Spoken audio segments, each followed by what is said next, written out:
Well, good morning, everybody. Good morning, everybody. Good morning. If I could have your attention, we're going to start this morning off with a rap session. You're in the fold. I'm not old. No, that's not going to. I want your empathy, not your sympathy. That doesn't work. My name is Jim Munson. I am a former senator. I'm former everything, I guess, now. I always tell people, do you know who I think I was? And they don't. But I am the chair of the board of the Victoria Forum. And before we begin our official ceremonies this morning, I acknowledge with respect the Lekwungen people on whose traditional territory the University of Victoria stands, and the Songhees, Esquimalt, and Wasanich peoples whose historical relationship with the land continues to this day. In a moment, I'm going to introduce, of course, Elder Butch Dick, who will give us a welcome. And if it's anything like yesterday's welcome, it's very moving, sometimes melancholic, but most of the time very positive about the circle that we're in. But this morning, you know, sometimes when things happen to you that you don't expect to happen, and it feels like there's a message there, and I'm going to try to figure that out with maybe Miles Richardson will help me with this. But as I walked through the lobby of the hotel this morning, and on a table, there was a book by itself, just sitting there. And nobody seemed to own this book, but it was there. And the title of the book was, You Were Made for This World.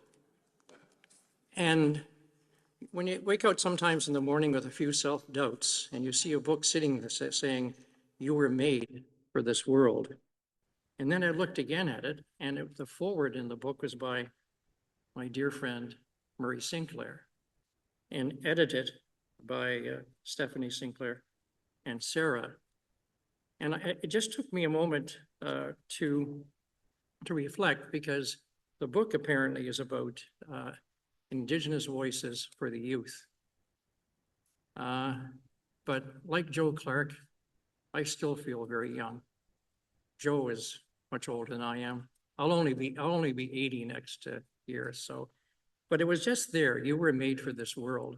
And I walked with it and used it as sort of a symbol from nowhere, auspicious as an occasion as it was, that just motivated me to be comfortable with you this morning. So with that, I'd like to introduce Elder Butch Dick.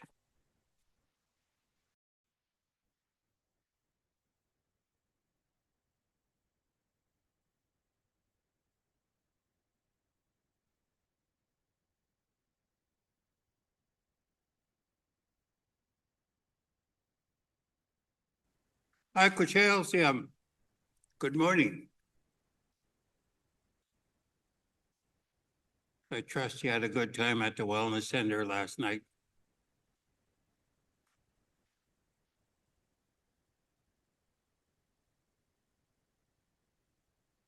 You're all looking bright and early. That's a good thing. It's gonna be another hot day.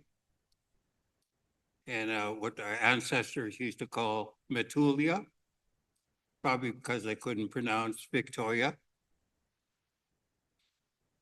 But my name is Butch Dick. I'm an elder from the Songhees Nation. And it's my great honor to be here to welcome each and every one to the traditional land of the Songhees Nation and the Esquimalt Nation. University proper is on Chikonen house land, our traditional territory.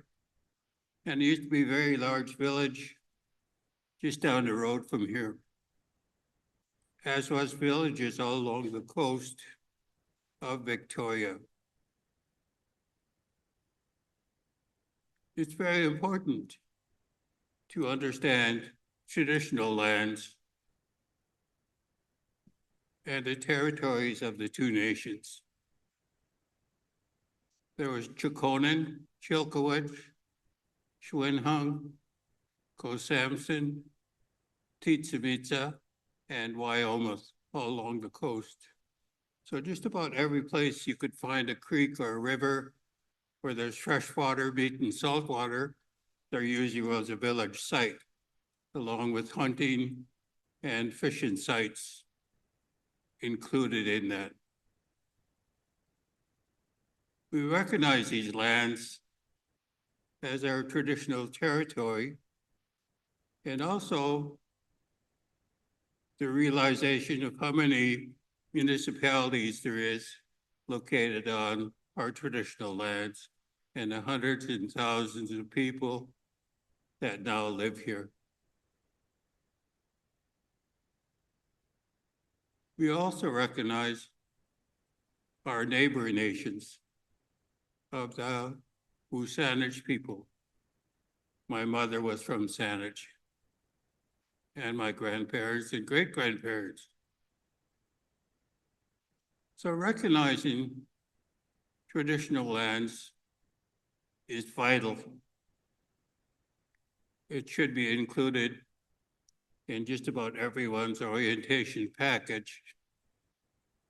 And all of that really is there to create awareness of the original people of the land.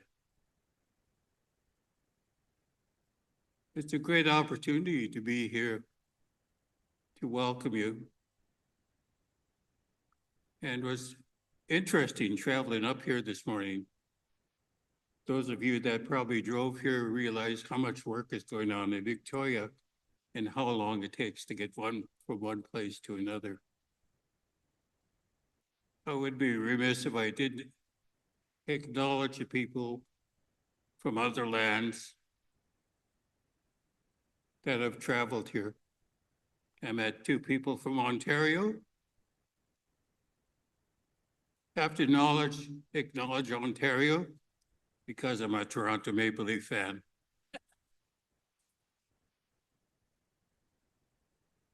Thank you, there's other fans out there, that's good. So Asi Amnu Chialacha, Asi Amnu Shwalaka, Aishka Kwansana Techel, Lakwangan Tanuk, Aishka Siem, Duquilia. And that's a language, Lakwagan. And there's many revitalization language programs going all over southern Vancouver Island. And a lot of it's been led by young people. And they realize the need that we have to revitalize languages because the teachings are attached to the language and the teachings are attached to the land. And that's probably the most important thing that we have to look at in this day and age with climate change. So I'm a great activist for climate change and for youth education. And I realize that during your forum, you'll probably discuss a lot of important things to this world. And I approach every day by being genuine and sincere and just an ordinary person. So I'll finish today with a paddle welcome song. The song comes from the Cowichan Valley and was part of the Zinqua opera a long, long time ago. And the song was taught to me by my uncle from Cowichan, and he said to carry it in a good way to good people. So I'll sing the song and then I'll be on my way. I wish you well today and throughout your forum. Relax, enjoy Victoria, enjoy Lakwagan land.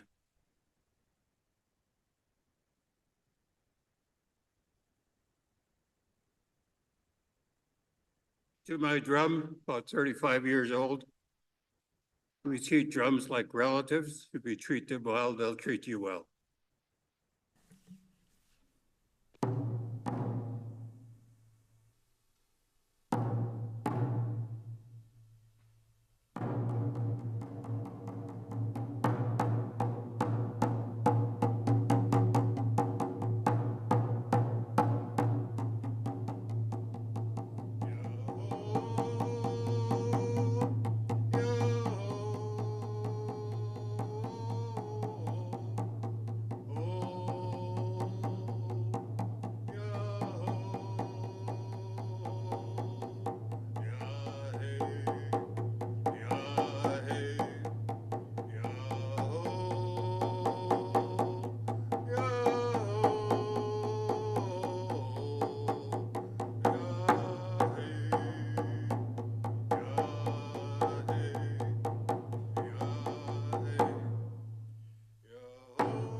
him. Thank you.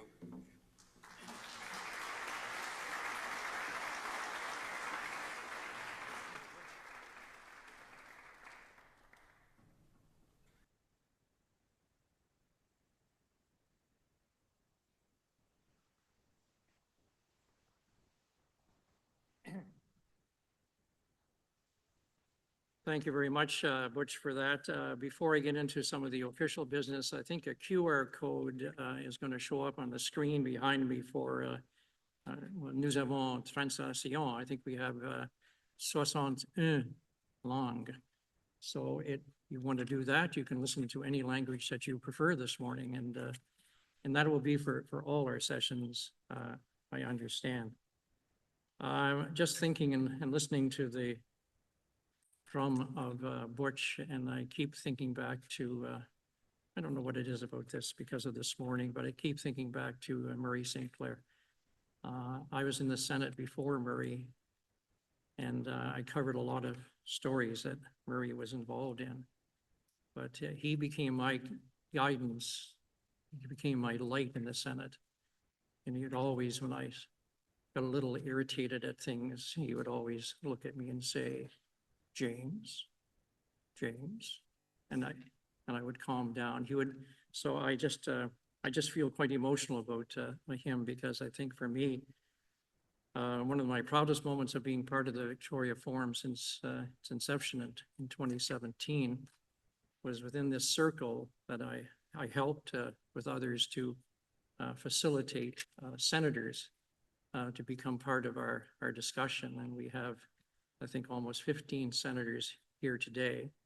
And over the last many sessions that we've had, one of the comments I keep hearing over and over again from people who are in civil society, academia, politics, business, that it's wonderful to have the policy maker inside the room, that we don't have to call somebody, send somebody. They are here, they are with us. And I think that collaborative approach in what we're trying to achieve with this forum, with the guidance of Saul and Adele and Stephen and many others, I think we're getting there, and we have still a long way to go. Very briefly, before I introduce the panel, I listened to some phrases. There's one phrase I still have to work out. Talk to a tree. I have to talk to Miles about that. But if you are into all the sessions here and you find it very difficult sometimes to comprehend some of the arguments and debates going on, we are on the University of Victoria campus. So if you need that moment, and I'm getting it, to go out and talk to a tree or listen to a bird, do it.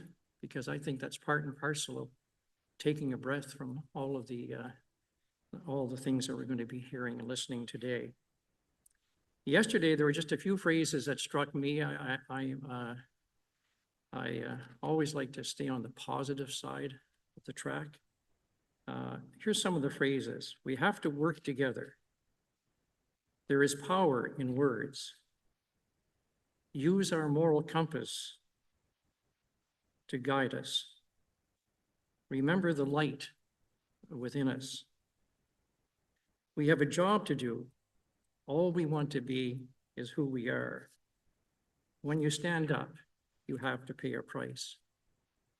Well, the price here is a good price, because my takeaway from yesterday's discussions is that despite the turbulence times we live in, and even though we have a long way to go to get to in the next 5 years to reach the UN Sustainable Development Goals, the human spirit is alive and well in this room. I can borrow a phrase from our Indigenous brothers and sisters. This is our circle, isn't it? This is our circle of trust and of sharing ideas in shifting the trajectory towards a better future. And so with that, that's my little sermon this morning. I'm a United Church minister's son. I can't help myself. So I'm a spiritual guy. The rest of it, I'm not so sure about. But in any case, I'd like to introduce Diane Gibson as a moderator of our first panel this morning. Saul told me not to talk very long about it, just to introduce her. So that's what I'm going to do. As you know, she's the M.L.A. and Minister of Citizen Services for the province of British Columbia, and I'll ask her and the panelists to come on stage to take us on this journey of learning and understanding. Thank you very much.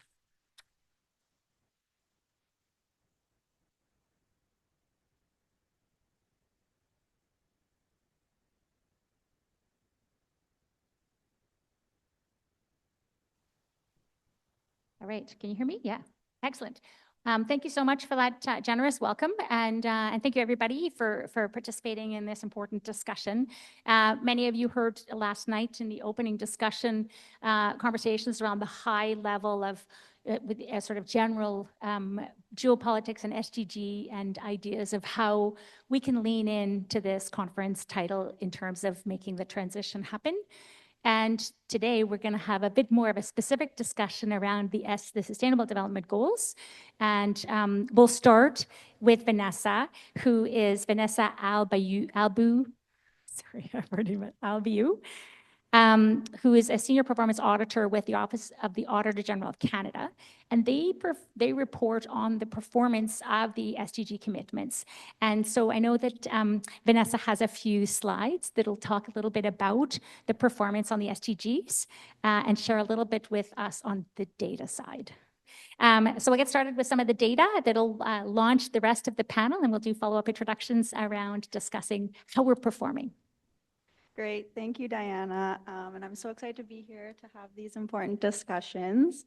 As mentioned, I'm an environmental auditor with the Office of the Auditor-General of Canada, and I specifically work under the Commissioner of the Environment and Sustainable Development.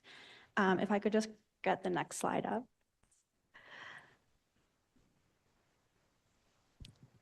So the Commissioner's role has been around since 1995. And the commissioner is responsible for reporting on the federal government's environmental and sustainable development programs. He's also responsible for the environmental petitions process, as well as reporting on the Canadian Net Zero Emissions Act and commenting on the federal government's draft federal sustainable development strategy. In this role, I've been fortunate to work on a variety of different environmental audit topics, such as climate mitigation and adaptation, how the government's doing on the SDGs, freshwater topics, contaminated sites in the north, as well as biodiversity topics. So this summer in June, the commissioner released a lessons learned report that was specific to sustainable development. And this report looks at 30 years of Canadian action in sustainable development. It also includes an analysis of our office's past audits and what we've learned from the recommendations that we've provided to the federal government. And we've also, through this report, talked to experts in the field that work in sustainable development day to day. And through that, the report identifies trends in Canadian efforts and offers 6 lessons learned on how we could potentially move forward. So I'm going to first talk about how Canada is doing. So if I could grab the next slide, please. So we can see that Canada is performing relatively well on the 17 SDGs compared to OECD and high-income countries. But on the next slide, while Canada's score has been above average for OECD and high-income countries, we are performing lower than our counterparts in the G7. And if we're looking at the rate of change, on the next slide, please. So Canada's been the slowest to make progress among G7 countries. And based on the data, Canada's achieved or is on track to meet 47% of the 168 targets associated with the 17 goals. And we've made limited progress on 26% and worsening progress on 27% of the global targets. So Canada struggled in goals such as SDG 12, responsible consumption and production, SDG 13, climate action, SDG 15, life on land, just to name a few. And additionally, when we're having these conversations, when we're talking about high-income countries, it's important to talk about spillover effects as well. So that's the measure of the impact that a country's actions have, either positive or negative, on another country's ability to achieve the SDGs. So while Canada is doing relatively better than other G7 countries in this area, we still are challenged with impacts embodied through trade, such as greenhouse gas emissions, nitrogen emissions, and air pollution associated with imports, as well as exports of plastic waste, for example. Thank you so much. Lots to unpack there for our panel. So I'll now introduce you to our second speaker, Frances Edmonds, Head of Sustainable Impact at HP Canada. Frances, as a sustainability leader in Canada's tech sector, can you please describe your work at HP and a little bit about the Federal Sustainable Development Strategy Advisory Panel that you're part of, and how you view the situation described in Vanessa's SDG-focused presentation? Thank you. Just want to thank the organizers and especially our volunteers today, which we have a lot of, so delight to be here. And specifically to say thank you to Vanessa. I currently sit on the Federal Minister of Environment and Climate Change's advisory panel for the strategy for Canada. It's called the FSDS, the Federal Sustainable Development Strategy.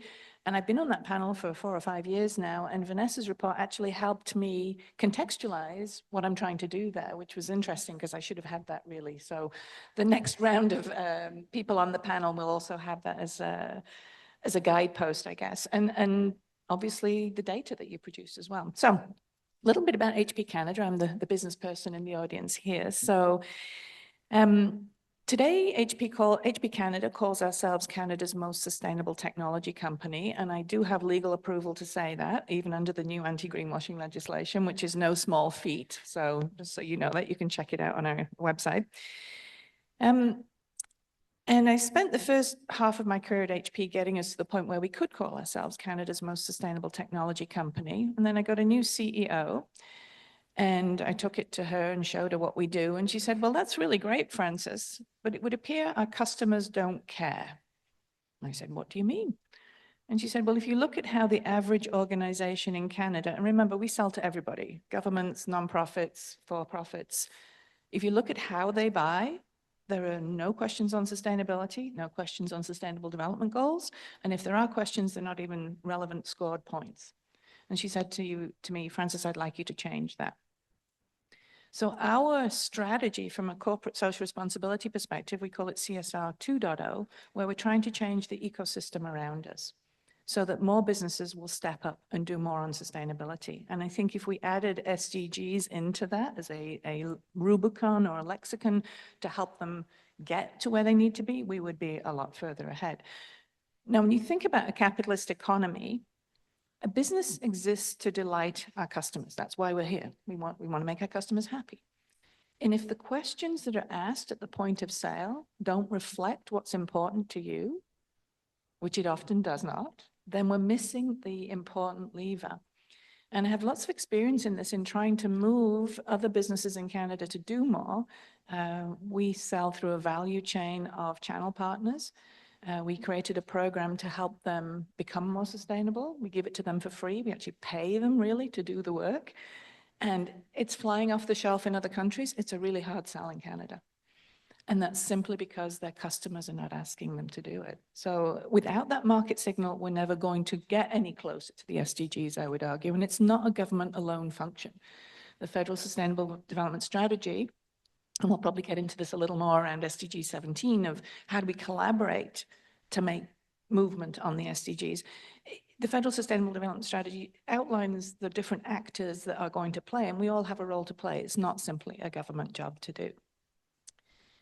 So if you think about Vanessa's recommendations in particular, let's take the example of reconciliation. So the federal government effectively ghettoizes procurement from a reconciliation standpoint. They say 5% of spend or 10% of spend needs to be spent with 51% owned Indigenous businesses. Do we even know if that supports Indigenous reconciliation? I don't know. Nobody knows really. But the Truth and Reconciliation Report, Section 92, has a requirement for all businesses to do things. So why are we only asking 5% of the spend or 10% of the spend? Why aren't we asking all businesses to do reconciliation? We're a decade past the Truth and Reconciliation Report and virtually no businesses have done anything. How do we stimulate them to do that? We give them points at where it matters in the procurement cycle. So that's a good example. So I'd come back to Vanessa's recommendations around, we do need better metrics, but I don't know that we're going to get there in the next 5 years. And this sense of urgency should be upon all of our backs. Really, it is 5 years that we need to get there. And maybe we won't have the metrics in time. Maybe we need to be okay with some uncertainty and just doing the right thing because it's the right thing to do. I'll stop there. Thank you. Certainly, it is a unique moment in terms of the SDGs and geopolitics for us to make decisions in the public and private sectors in different ways, and we're shaking it up. So this gives me the opportunity to introduce Jayne Barlow, Director of Programs at the Global Center for Pluralism. The monitor that they have, the Global Monitor, reports on the state of issues from gender equity and social equity to economic inclusion in countries around the world. So in that context, can you tell us a little bit about what it's like leading this work in the current geopolitical context? Well, thank you, Diana. Thank you. And thank you to the organizers also and volunteers today. That is a really good and possibly loaded question. Yep. Honestly, with the global attention now focused so much on security and issues of trade, I think it has never been more important for us all to ensure that our increasingly scarce resources and funds and efforts are truly well targeted and more effectively addressing and identifying underlying sources of exclusion and inequalities in societies. To answer your question, I think I have to tell you just a little bit about what our center does and why. We were founded under a partnership between the Government of Canada and His Late Highness the Aga Khan IV, really in recognition that finding effective ways to live together across our differences has always been and will continue to be an urgent global need. The work of pluralism is really to guide the actions and choices we can make as individuals and as societies to recognize and work across our differences. And even when doing so is difficult and complicated. And we were established here in Canada with the understanding that while imperfect and incomplete, this work as Canadians, and we as Canadians recognize the need to continue to commit to working across our many differences as possibly necessary to our very survival as a nation. And while this work may be hard, this is essential to taking the kinds of collective efforts needed to address some of the most pressing needs brought up by the SDGs today, and those facing the global community. It's simply a fact that when we engage with differences constructively, we're better at solving problems. We are better at building our societies. We're better at building our economies. We're better at innovating and at solving and resolving conflicts. So the center's commitment to pluralism reflects a deep belief that diversity can be a source of strength and dynamism in society. But we also know that diversity in so many societies is viewed by states and societal actors too often as a risk to be mitigated or a threat to be suppressed. And as a result, we too often see a rise in marginalization and exclusions and even direct harm to communities based on their identity markers, such as religion, ethnicity, language, gender, and so forth. So the center's work really focuses on better understanding what makes societies more or less pluralistic, to identify and share some of the effective approaches that we're finding to living peacefully together as diverse societies. And one of the ways we do this work is through our Global Pluralism Monitor. And I think we have a slide if it comes up. But really the monitor is a tool designed to measure exclusions and inclusions across based on group identity across a range of dimensions, political, economic, and social. We look at data across 20, oh, there it is. We look at data across 20 indicators to assess a country's legal commitments to pluralism. We look at the extent to which those legal commitments are implemented. We look at the role of different societal actors in advancing or eroding pluralism, such as the media, political parties, the private sector for sure, and civil society. We also look at the extent of group-based inequalities across political, economic, and social dimensions. And then finally, we look at the degree of intergroup trust in institutions, and the extent to which people really feel that they belong in their societies. And beyond providing insights or sort of a snapshot on where a society is in its pluralism journey, the Monitor, through our partnerships with civil societies in assessed countries, is really informing progress on the ground that is addressing some of the really difficult issues facing groups in different societies. And I think that this really stands as a point of hope for the SDGs and relates directly to a lot of the work that still needs to be done under the SDGs, as we'll hear about more as we go through the session. You did ask what it's like to do this work. Very quickly, I would say it's both a privilege and a source of hope for me personally and for our organization. We work with many partners around the world in the 20 countries that we are assessing, and we're seeing actors from civil society, government, and the research community use this data to inform really positive work in their societies. And I'll just give you maybe 2 examples if I have time. In Ghana, we work with a coalition that's working on affirmative action and had been working for a long time on the passage of an affirmative action bill that had language for over a decade in Ghana.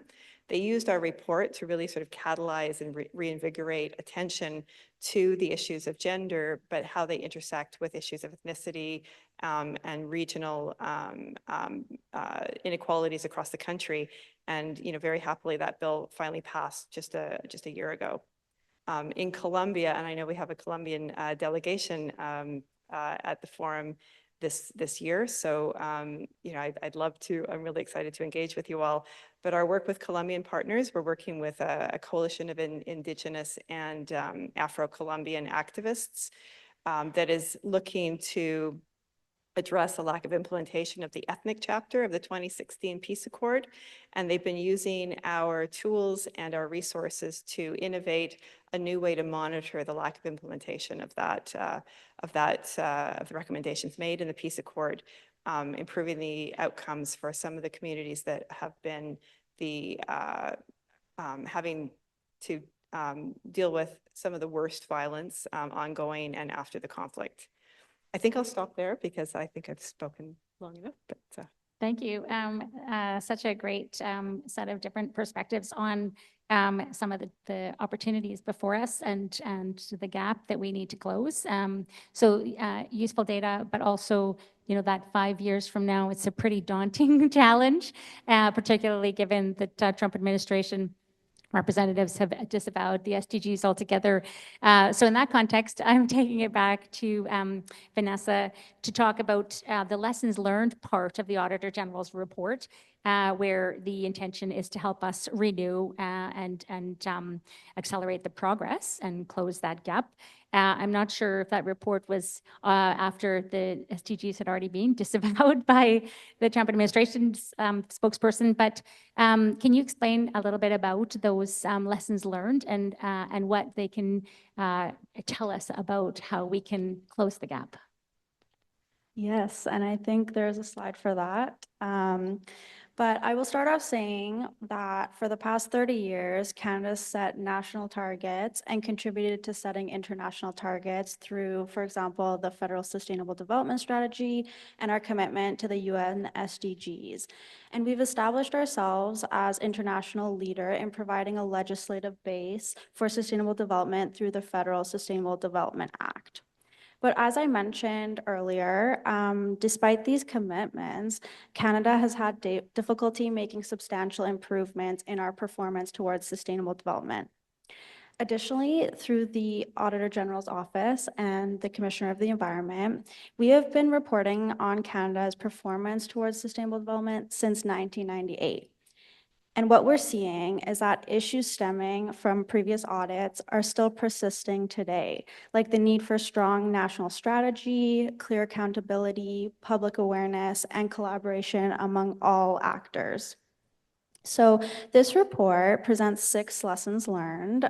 These include strengthening leadership at the national level, an integrated approach to sustainable development planning, enhanced collaboration among key players, a specific focus on greater engagement with Indigenous governments and people, improved tracking and reporting, and a long-term approach to protect future generations.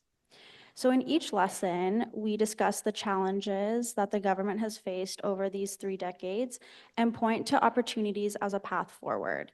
Oftentimes, we're pointing to examples, whether international or provincial, things that could be a path forward for Canada. In each lesson, we're also asking critical questions of parliamentarians to consider. Now, these questions are not just for government, they're things that other organizations or even Canadians can think about. But our intention with this report is that it's going to assist parliamentarians in holding government to account, that it's going to build Canadians' awareness of the importance of fostering sustainable development. It suggests opportunities for Canada to turn its sustainable development commitments into lasting results for Canadians. And as one of the roles of the commissioner is to comment on the federal government's draft federal sustainable development strategy, with the 6th strategy being issued in 2026, we're hoping this report will lead to some discussions and a path forward for this next report. Thank you. And what kind of response have you been getting to that set of lessons learned and recommendations? Yeah, so the report was just tabled in June. So we have had media attention, and it's of interest to NGOs, and we're expecting parliamentary hearings in the fall. But ultimately, we're hoping that the decision makers will look at the questions that we're posing to them as a path forward. And ultimately, the feedback we're hoping for is action. It would be a good first step that our next report like this shows improvements and less pitfalls in the way to sustainable development. Thank you so much. And we are going to turn to the audience shortly for a response. But before we do, I wanted to kind of circle back to the other 2 panel members in terms of what their response is to these lessons learned. And as we know, the theme this year, shifting the trajectory towards a better future, is really about how we come together individually and collectively to take action. So that's really what this conference and the next part of this panel is about. And so I'll get each of the panelists to speak a little bit to how they respond to that. And Francis, start with you in terms of how do we make SDG 17 come alive?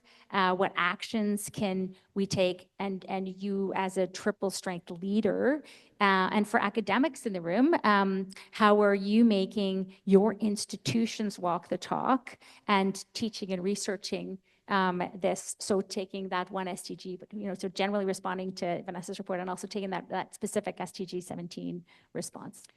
So if I could just get the slide that I missed on the first panel.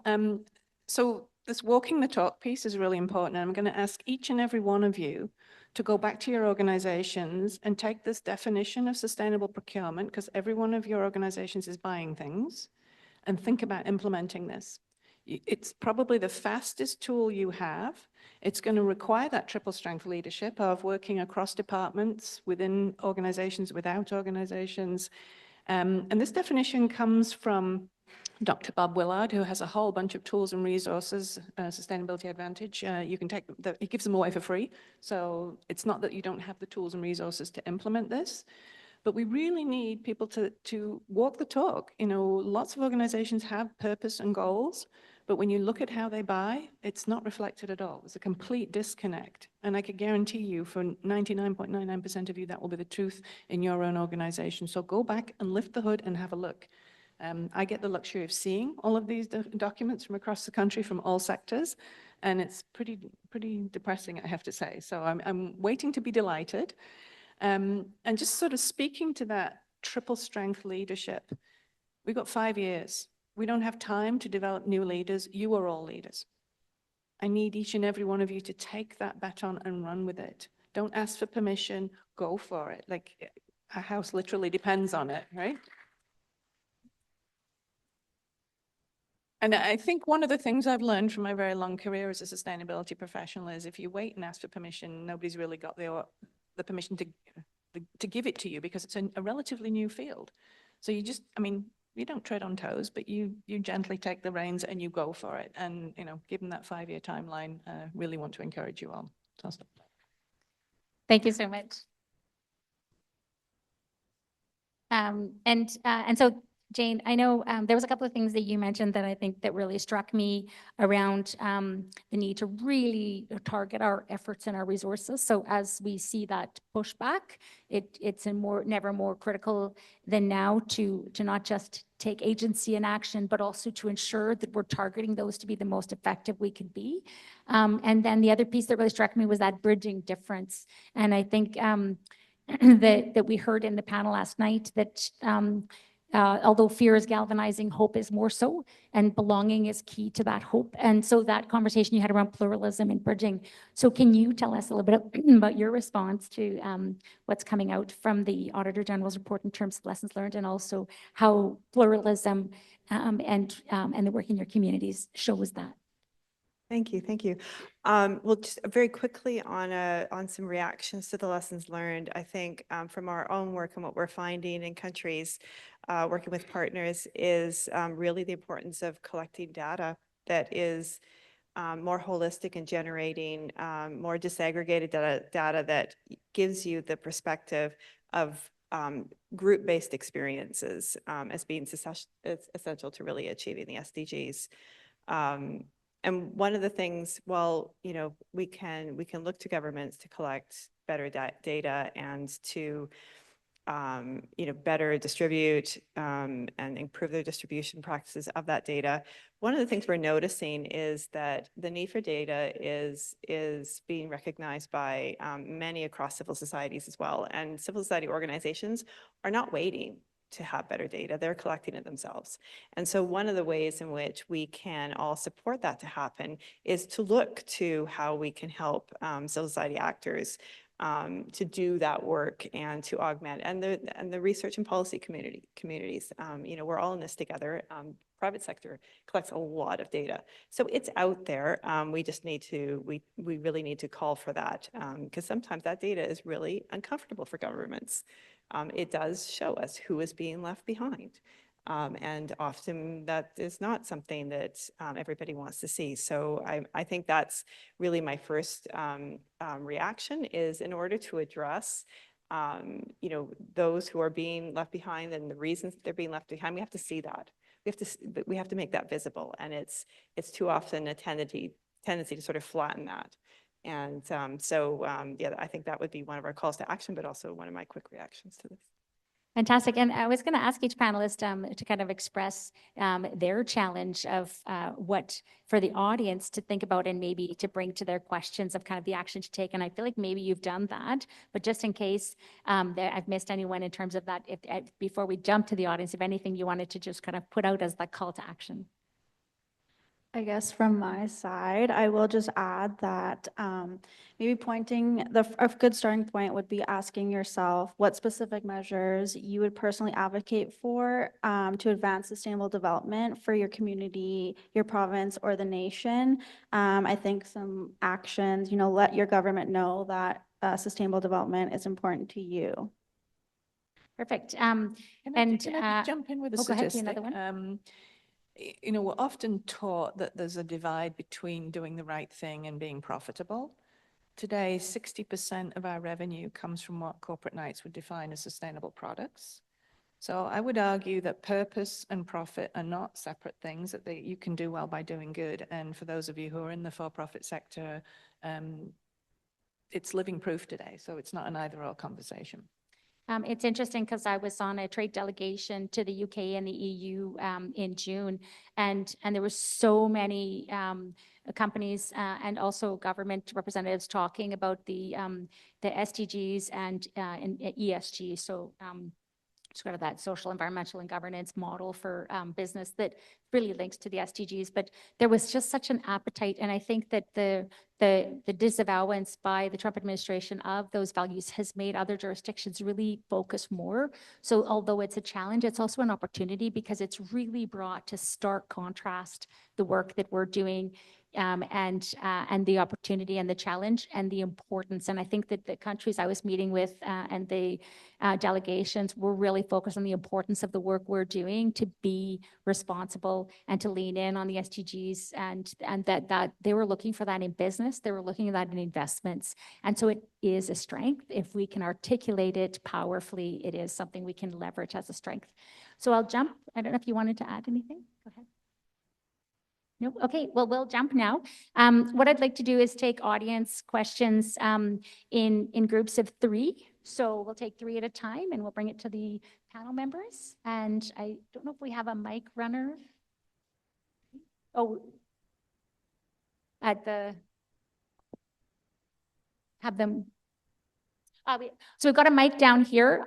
If you wanted to come up to the mic, and then we'll take 3 questions and then we'll go back to the audience.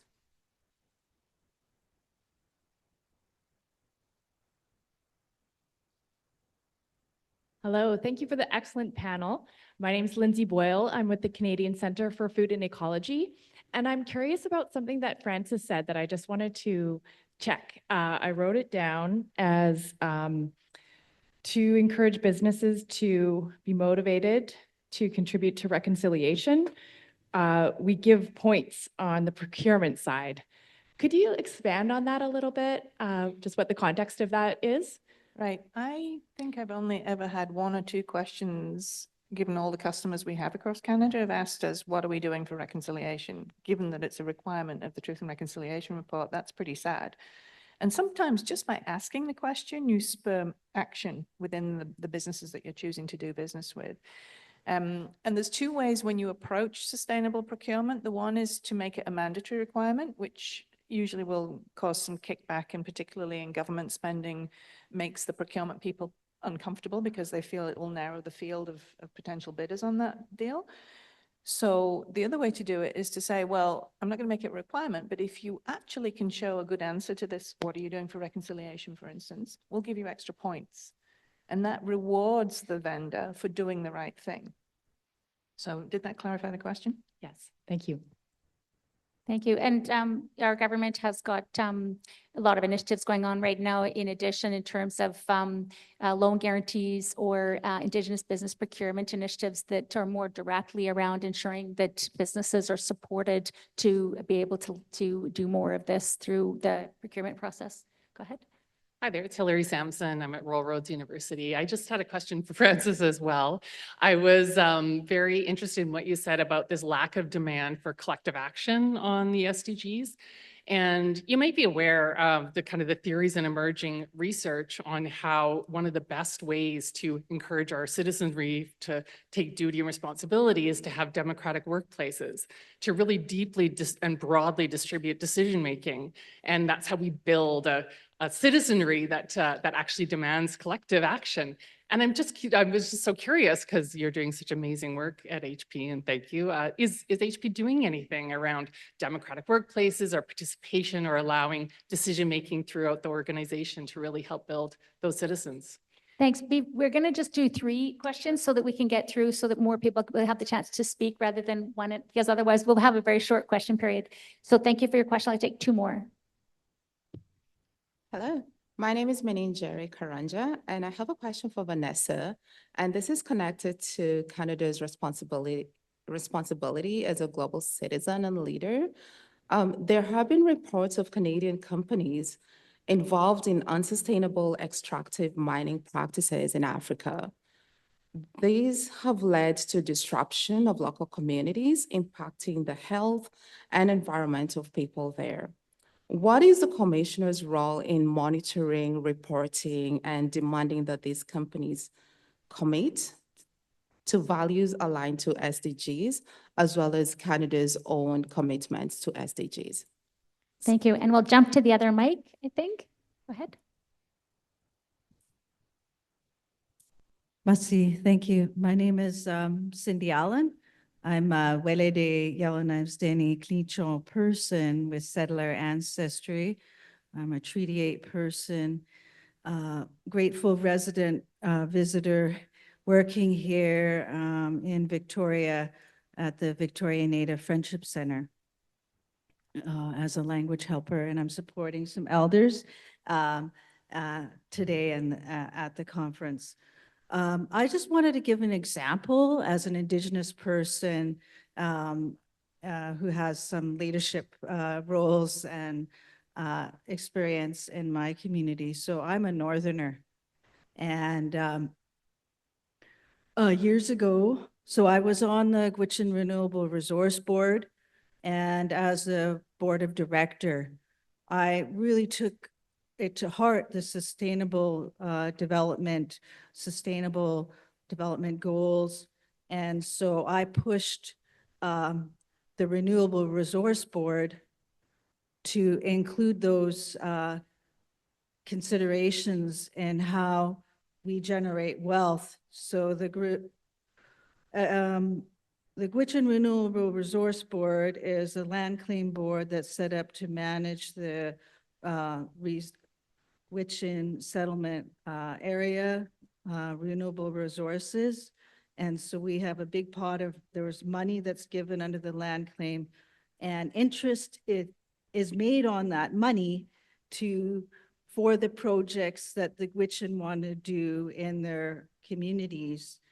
And so it took 2 years, but I convinced the board to, when we invest our money, that we invested in sustainable projects, so that the money that we took, that we asked our bank and our investors to not invest in extractive industries as like oil and gas and those kind of things, because as a Gibson Renewable Resource Board, we're there to protect the environment for the future.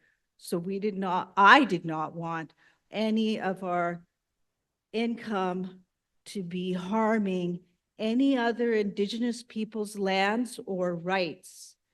And so it took a couple years of convincing, but we can invest in other projects. We can invest our money and get that income from other projects that we can hold our head up high and say we did not impact someone else's land and resources or Indigenous rights. So I encourage everybody to do that.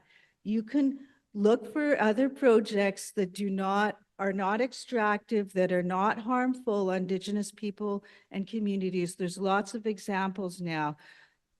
15 years ago, when I was pushing this, it was a challenge. It took 2 years. Hopefully you come to a conference like this and it takes you one talk to say, yes, I can do it. So thank you, Masicho. Thank you so much. All right. I'll let the panel jump in. You want to start? I'll jump in on the distributed leadership one. And I think I can see Caro standing there. So I'm going to talk about purpose-driven businesses. The reason I still work at HP is when you're in a purpose-driven organization, it makes these kinds of decisions a lot easier. You still have to come up with good business justification, but you're not spending a lot of time convincing people if you have the business case for it too. The other thing in a tech company, it's a pretty innovative environment. So we have this idea of fail fast and a pretty flat management system. So I think it's probably not what the questioner was asking specifically, but I just think the way the tech industry works, because it's such a fast-paced industry, you don't have time for much hierarchy in an organization at the best of times. And then if you layer on purpose on top of that, it really helps smooth things along. Thank you. And if you wanted to comment next, Jayne, on the mining or at all, or there was a question about mining and kind of social license and in outside for Canadian mining companies outside of Canada. I liked the comment because it's Okay. really about investing for value and values, right? And it comes back to that procurement conversation, right? Where are you putting your money? And the reason why sustainable or circular procurement is such a good thing is because you're already spending the money. You're just tweaking how you spend it. You're not having to build whole new departments, 5 years, remember. You can just tweak what you're doing and have so much more impact with it. Wanna add? Oh, I think one of the questions was for me as well. I will just point out that for our office, we do have to stick to what's under federal responsibility. So sometimes mining, for example, I think that was the question, is not under, largely under federal jurisdiction. So that's not something we would be able to audit, but we did actually put out a report in 2024 on contaminated sites in the north. So sometimes there are ways for us to go there. But again, our office, when we're planning our audits, we do make sure we're considering the SDGs. So I'll just stop there. Okay, thanks so much. We can, if anybody else want to add, or should we jump to the next set of questions? Okay, we'll jump to, we'll take 3 more and then we'll have to end the session because we're running a little bit tight on time. Go ahead. And please do keep your questions short. Yes, my name is Coral Stramberg. I'm the chair of the Canadian Purpose Economy Project. Just a quick follow on to Francis's point about procurement. What we have found is that organizations actually don't know the purpose of their suppliers. And an easy fix in procurement would be to actually ask, what is the purpose of your business? And I think that would drive progress on the SDGs. But my question is for Vanessa, and I'm pleased to be an advisor on the advisory panel of the Commissioner of Sustainable Development. And I can say for the fact that SDGs are considered in all the Auditor-General's reviews, so that's fantastic. But my question is around environmental petitions, because I think that they can be very instrumental in driving change. I'm just wondering if you could speak about that process. Okay, go ahead. Yeah. We got someone at this mic? Okay, go ahead. Make sure I don't lose the mic. My name is Justin Rock. I'm a student and advocate as well.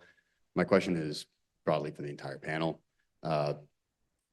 One of the issues that we've been facing is politicians that don't have the political will to actually cause change and actually follow through with objectives that will cause social good. Good example of this, unfortunately, is within this province of BC. Canada's country signed on to the UN Convention for Rights of Peoples with Disabilities. One of the main points of contention on that, and one of the black marks on this country, is the draconian laws in BC, specifically around the Mental Health Act. This has been pointed to for over 10 years as a gross human rights violation. Rather than addressing this issue that the province has, well, Premier Eby has acknowledged his awareness of, they've been fighting in court for almost a decade to try to maintain this draconian law the United Nations has said needs to be struck. So how do we encourage our leaders to have the, I hate to say spine, to actually look at their legislation, their policies, and see what changes need to be made to better the public, not their next election, not getting back into power, but actually serving the public and making sure they're receiving the services they need. Thank you. And our last question. Thanks, Mr. Gibson. My name is Kyle Embringham. I'm the co-executive director of the Starfish Canada, and we help young people become climate resilient leaders. And I think through a lot of what I've heard each of you express today is that this is a question of leadership more than anything else. And so I would love to hear what sort of leadership skills you think young people need in order to be able to tackle sort of the situation that we find ourselves in today. Thank you. Thank you so much. All right, who wants to start?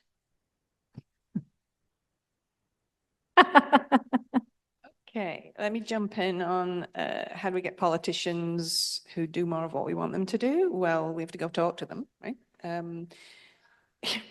there's a lot of people don't feel comfortable going and talking to politicians. And so you just need to go and do it. And don't assume that they know any more than the average person. I mean, there's a lot of Canadians who still don't even know that plastic is made from oil. I mean, like the level of environmental literacy is pretty low. I'm vice chair of the board for Learning for a Sustainable Future, trying to reorient teaching and learning in the K-12 space. We just issued a report on climate literacy. You should go and have a look at it.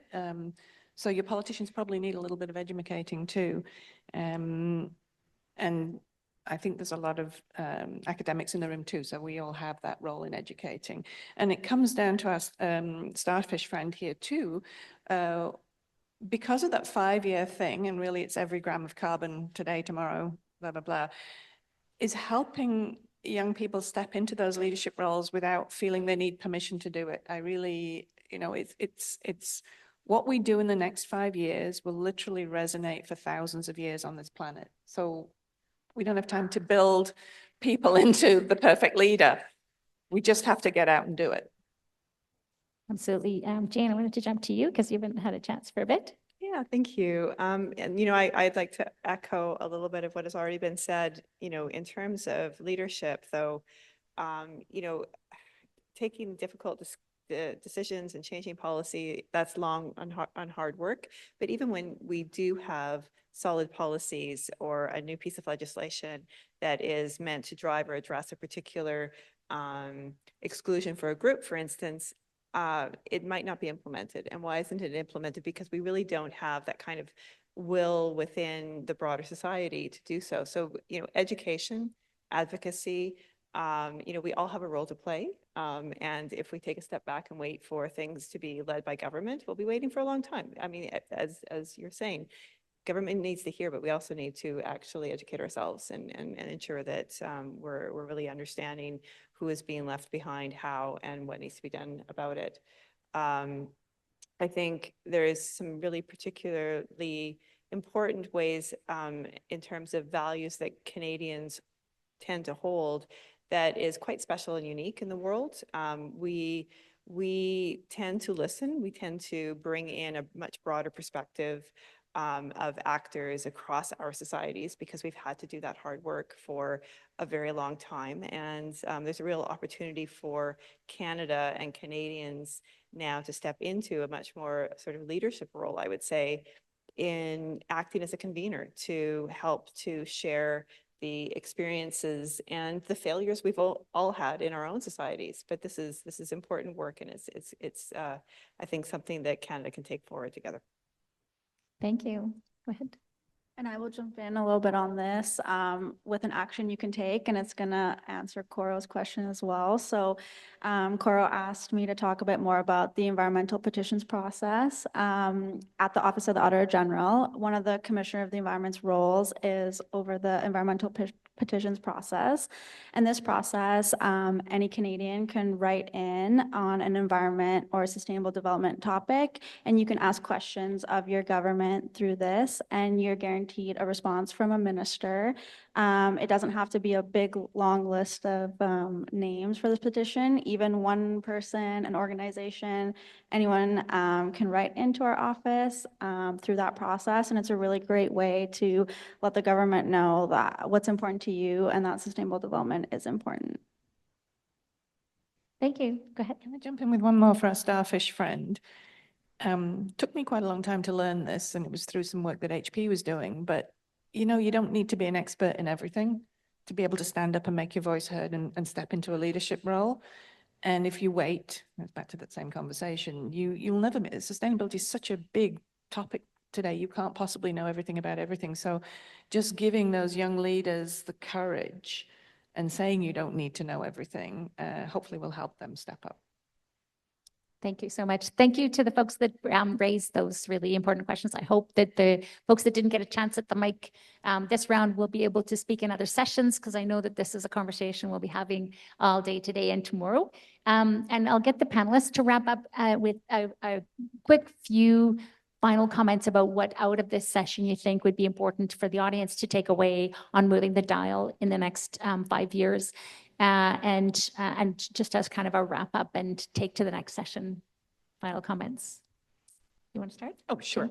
I think, wow, we're all seeing that there is so much appetite, I think, in Canada and around the world for work that fosters pluralism and encourages communities and groups to talk to one another, to engage, to build bridges, to hold the tools for civil discourse.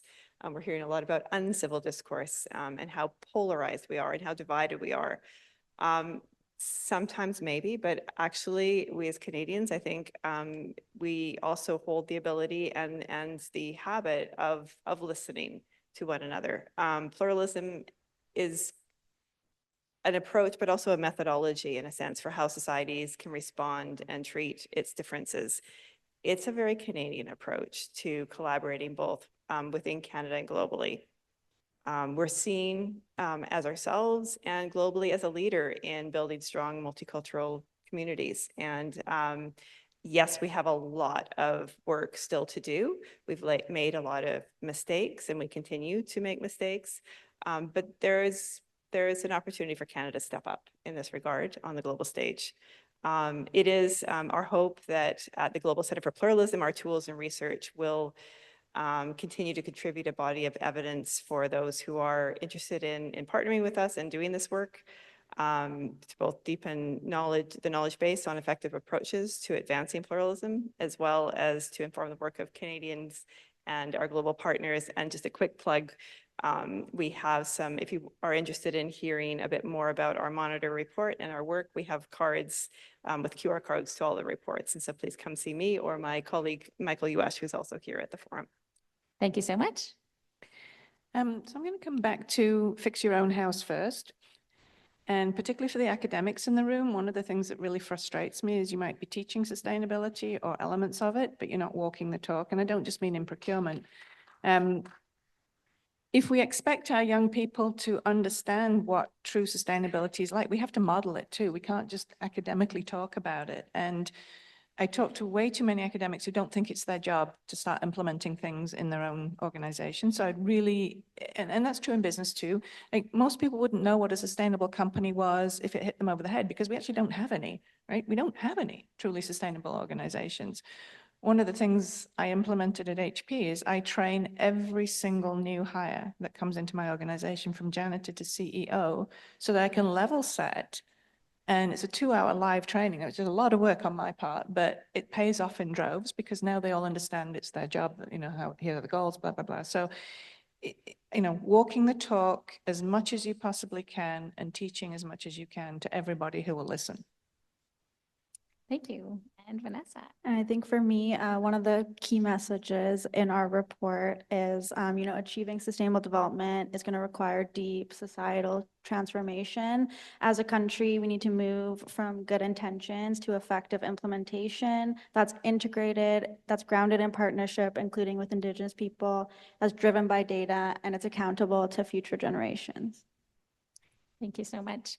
In this moment, I liken it to, if you're sitting there on the rug under you is perfectly stable and there's a little shake, you really feel it. But when the whole thing is shaking a lot, if you add another little shake, you don't feel it as much. And this is a moment where the rug's really shaking under us all right now in terms of the shifting geopolitics and how rules are changing.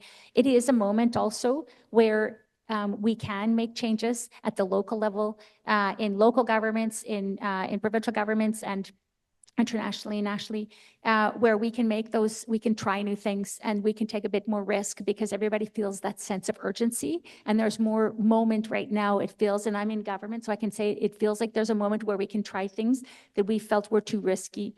And so it's a real opportunity. I encourage you to take up the gauntlet of everybody is an actor, everybody has agency, to take those steps, to try new things, to engage and pilot new initiatives and walk the talk, and continue to bridge across difference and to follow the data and make sure that we're speaking to the gap we need to close. So thank you so much for participating. I want to thank our panel members. It's been a real privilege to be part of this powerhouse panel today. And, speaking to the SDGs and all-women panel opening this morning is fantastic. So thank you so much for participating and thank you for your comments.